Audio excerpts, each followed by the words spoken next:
Hey, this is Rod from AT&C, the Hot Rod channel. Today we'll be talking about starters and how to properly diagnose a starter problem when you're not guessing at the answer. We're going to close the door on making mistake diagnosis when it comes to starters. Buckle your seatbelts. Pay attention. Let's get ready. Everybody, start your engines.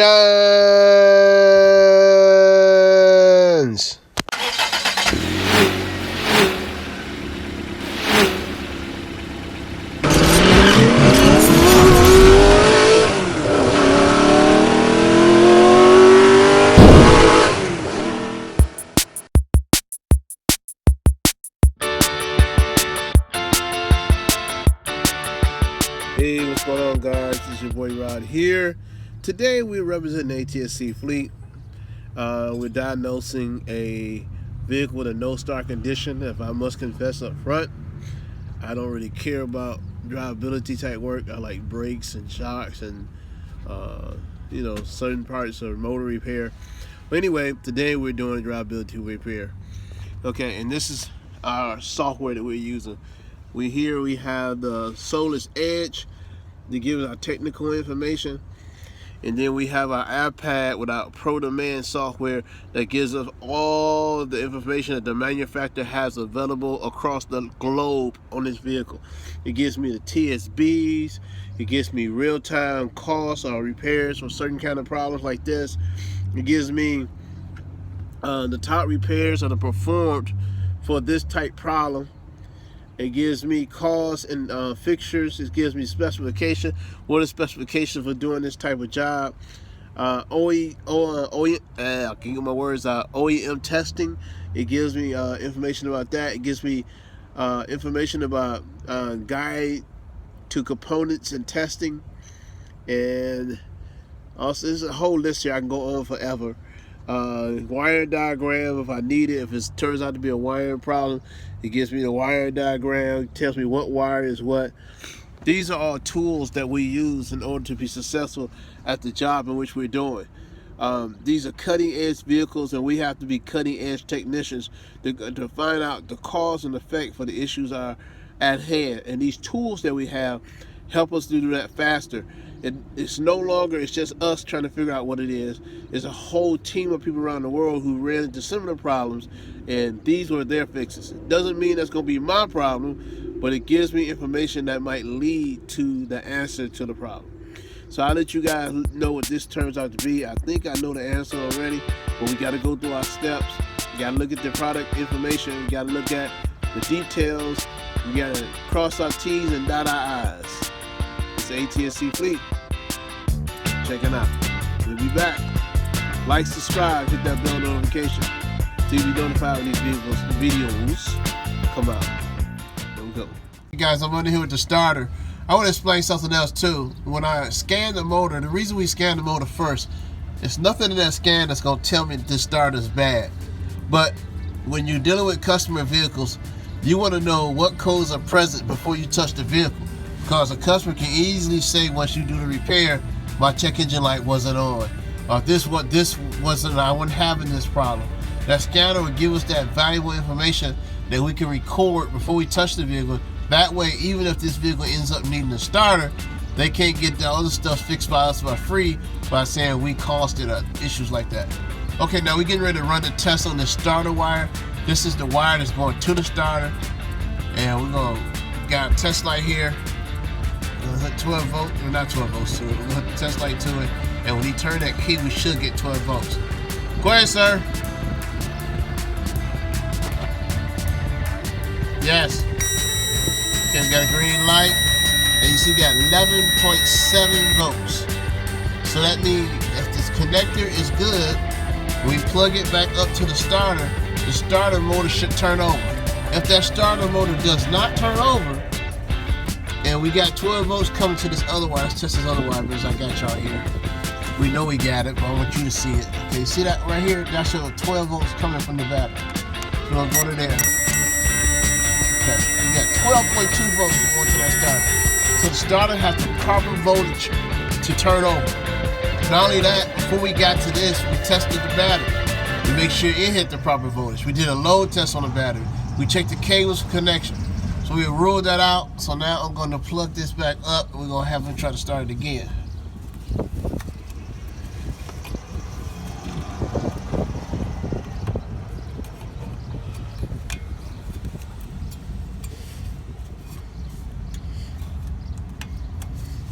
Kind of hard to get to it and hold the camera, guys.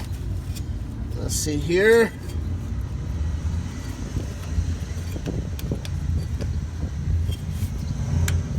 Okay, now the starter's plugged back up. It has 11.7 volts going to the solenoid. We got 12.2 volts going to the starter itself. The grounds have all checked out well. When he turned his key, this thing should start. If it doesn't start and it clicks, it's a good chance we need a starter. Go ahead, sir, try it. Again. The rust falling off of it just by him turning it started. Again. Alright.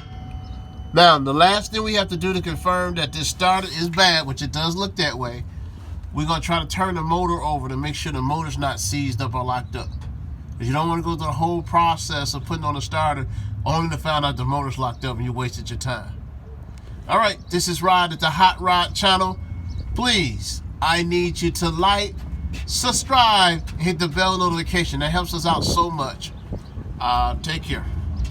Okay guys, we're underneath the truck now. What we're getting ready to do, we're getting ready to turn the motor over. We're going to make sure the motor itself is not locked up for some reason.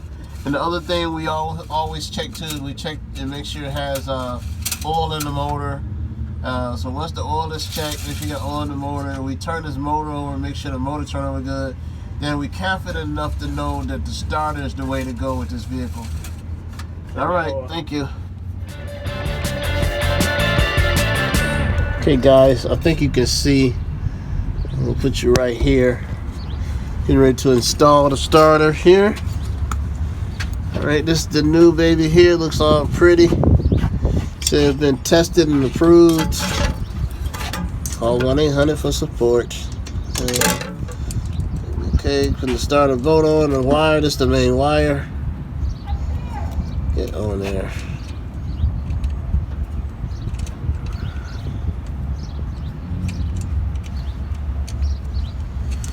There you go.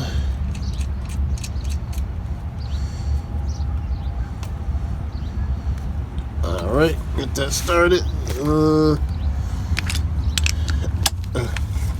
See if y'all can see the camera the way I got it. I don't know if y'all can see or not, but hopefully you can. Okay.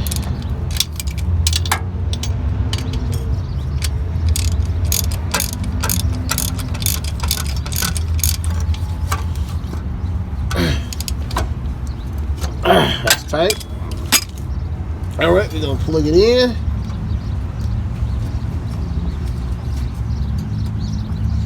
Only plugs in one way.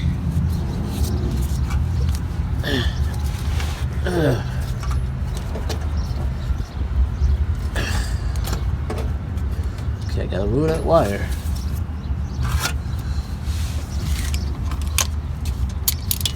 The wire has to go down a little bit in order for the plug to go on to the solenoid. Turn the wire down.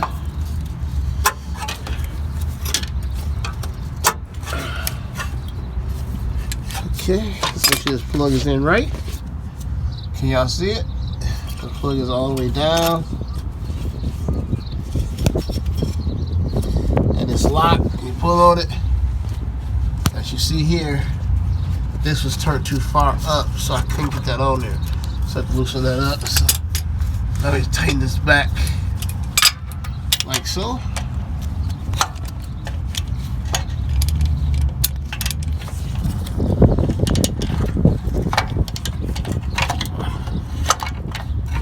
Now I gotta hold it, guys. I gotta put the phone back down. Nice and tight. Get on the starter when it goes in. Just gotta tilt it a little bit. Falls right in like that. Starter bolts. Let's see how I put you here. The phone was actually on one of the bolts. Alright, can y'all see what these bolts are? I hope y'all can. I'm gonna hold the phone. Sometimes these bolts are different sizes. One long, one short. Be mindful of that. These are, let's see. Yeah, these are the single left. So be mindful of that though, because you'll get the long one where the long one goes, and the short one where the short one goes.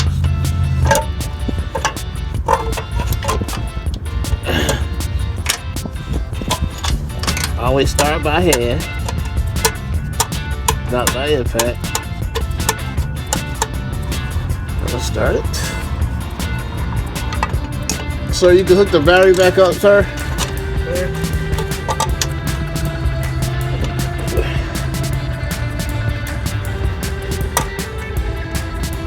Okay, that was started. Now we got a handy dandy impact gun.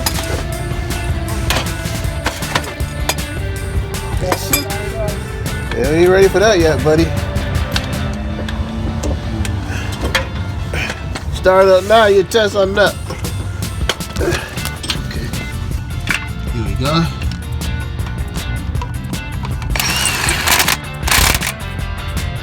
I never torque these by impact. I always squeeze them up by impact and torque them by hand.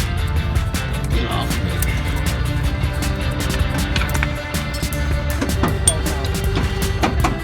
And this other side here, if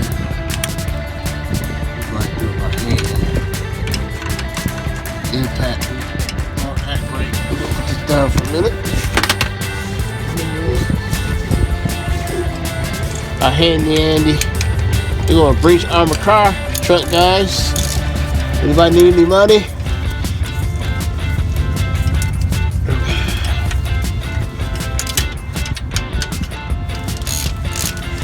Fun fact, Brinks Armored Car years ago was driving down Davison near Linwood, and he dropped a satchel at the back of the truck that had $1 million in it, and it made a poor neighborhood rich for a little while. They got some of the money back, but most of it was lost, was not recovered. So I torque these by hand.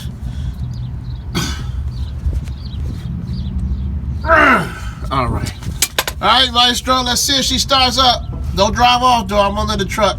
Okay. Just put it in drive and start. Yeah, got jokes.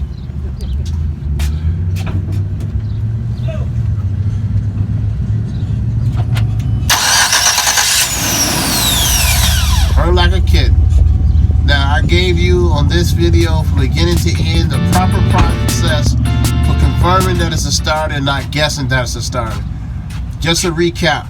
We started off by checking battery cables, and then we went from checking the battery cables to make sure everything was tight to scanning the system to make sure there's no trouble codes or other issues that customer might complain about later that we had nothing to do with, or something else that might be going on with the vehicle. We used our Metro on demand to look up specifics and information about this particular vehicle, common issues that come along the way with this vehicle, like some vehicles, as an example, as a starter wire that rubs close to the body and tends to break inside of the harness. Now, who would know that?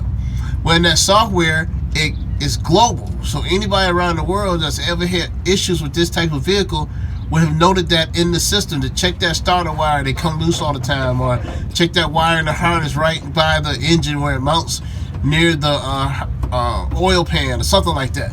You know, those issues. So we went through our TSBs. After that, we checked, make sure the vehicle had oil in it, because it wasn't turning over at all. The starter was clicking. Then we came down here, we checked to make sure we had 12.2 voltage coming to the starter, and at the other flip side, we had 11.7 coming through, and we turned the key over from the to the solenoid.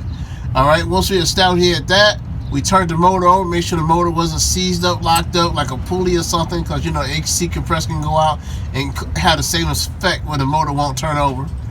And then after we done all of that, we snatched that baby out, put on a new starter, and the customer's ready to go. You want it done right, have it done in ATSC. And check us out on the Hot Rod channel. Like, subscribe, and hit that bell notification.